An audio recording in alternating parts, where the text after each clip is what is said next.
Recondition your battery. Battery reconditioning is a simple process. It involves a lot of common sense and can be done by a non-professional at home. If you do decide to try and do this on your own, you need to follow the instructions in the conditioner manual that comes with it.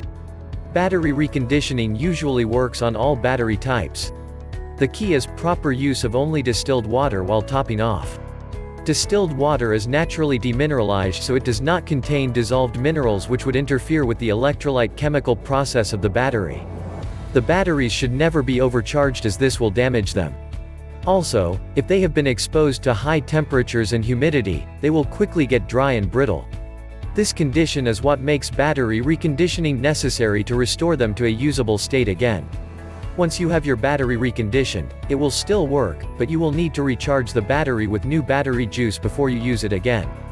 You can use a high-performance trickle charger that can charge the battery quickly. Never let your battery run on AC electricity, as this could cause permanent damage. If you are using it for camping and need to be able to get it up and running again, you can use a portable power source. If you are thinking about reconditioning a rechargeable battery, be sure to read through all of the instructions carefully. A bad battery can have serious consequences, so always make sure you know what you are doing.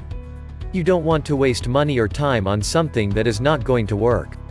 Some of the more common reconditioners are battery conditioners that use a solution of distilled water and electrolytes.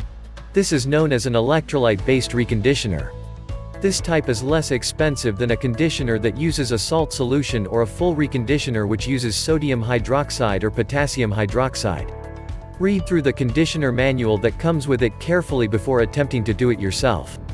The manual will usually give you a list of ingredients and recommended pH levels for various chemicals. So make sure that you have a basic understanding of what you are doing before you get started. Also, always check to see what kinds of electrolytes are recommended. If you are not comfortable with performing this process, you can hire a professional to do it for you at a reasonable cost. But you can also do it yourself if you find the right information. Battery reconditioning is not only used for reconditioning batteries. If you use batteries for vehicles or electronic devices, you can also use this process to repair them. When you use a conditioner, all you have to do is add electrolytes into the battery. This helps to restore the battery's chemical makeup. In this way, the battery's ability to hold charge will be restored as well. There are several different types of battery reconditioners available to purchase. However, you should be aware that not all reconditioners will work on all types of batteries. In fact, some will not even work on some types of batteries. Always test the reconditioner to be sure that you have made the correct choice. There are a lot of different types of batteries out there. One common problem is that some batteries do not react well to the electrolytes.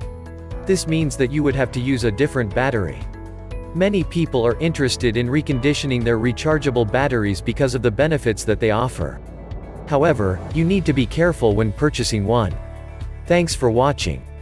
See you in the next video for more about alternative energy.